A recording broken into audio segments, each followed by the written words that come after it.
بسم اللہ الرحمن الرحیم۔ السلام علیکم ورحمۃ اللہ۔ پیارے بچوں، پارہ نمبر 17 میں سورۃ الانبیاء شروع ہو رہی ہے۔ یہاں اللہ تعالیٰ نے ہمیں ایک بہت خاص بات بتائی ہے کہ قرآن مجید میں ہم سب کا ذکر ہے۔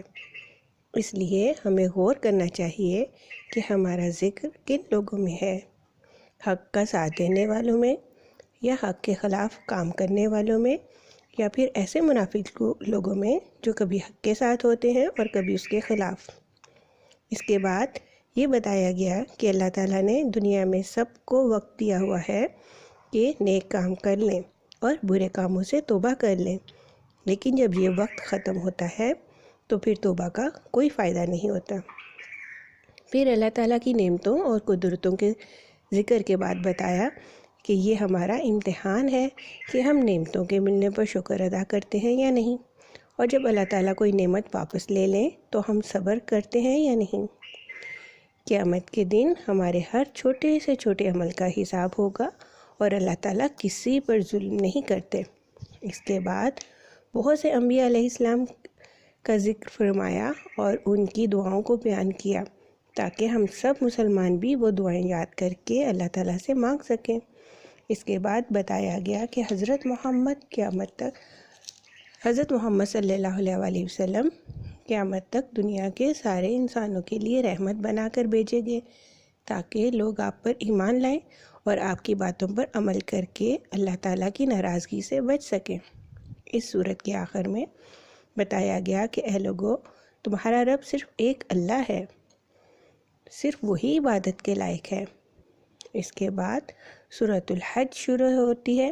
اس میں قیامت کے واقعہ ہونے کا ذکر ہے، جب سب لوگ ڈر سے ادھر ادھر بھاگیں گے، اور وہ لوگ جو قیامت کے بارے میں اور دوبارہ زندہ ہونے کے بارے میں شک کرتے تھے، ان کا تو بہت برا حال ہوگا۔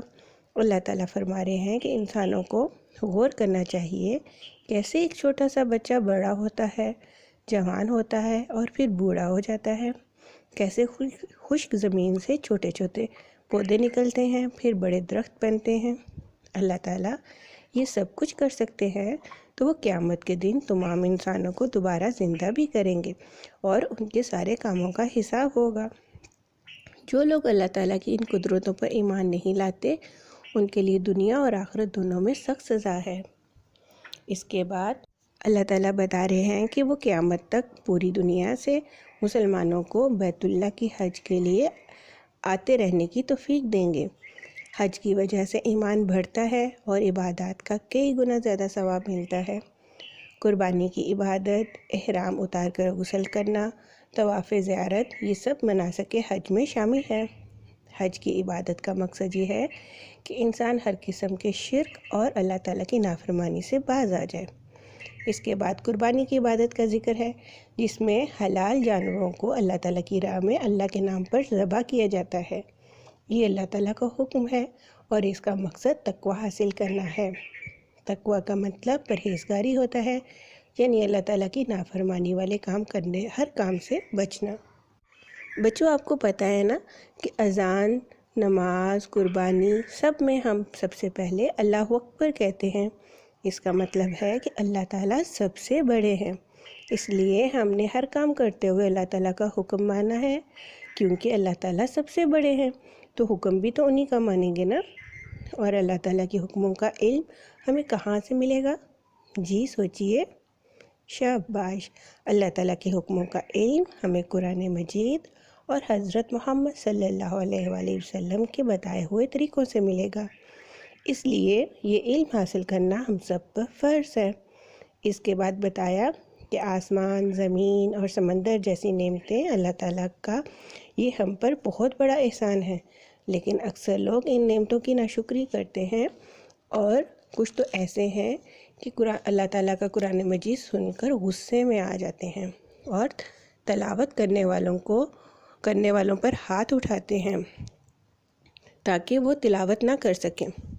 اس کے بعد اللہ تعالیٰ فرما رہے ہیں کہ اللہ تعالیٰ کے علاوہ لوگ جس کسی کی بھی عبادت کرتے ہیں یا ان کے حکموں کے آگے سر جھکاتے ہیں، وہ تو سب کے سب مل کر ایک مکھی بھی نہیں بنا سکتے، اور اگر مکھی ان سے کھانے کا ایک چھوٹا سا ذرہ لے کر اڑ جائے تو وہ یہ واپس بھی نہیں لا سکتے۔ یعنی ان جھوٹے معبودوں کے پاس طاقت اور قدرت نہیں ہے، بلکہ ساری طاقت اور قدرت تو صرف ایک اللہ تعالیٰ کے پاس ہے۔ بعض لوگ اللہ تعالیٰ کو چھوڑ کر دوسروں کی عبادت اس لیے کرتے ہیں کہ وہ سمجھتے ہیں کہ ان جھوٹے معبودوں کے پاس بھی طاقت ہے، لیکن وہ غلط سمجھتے ہیں۔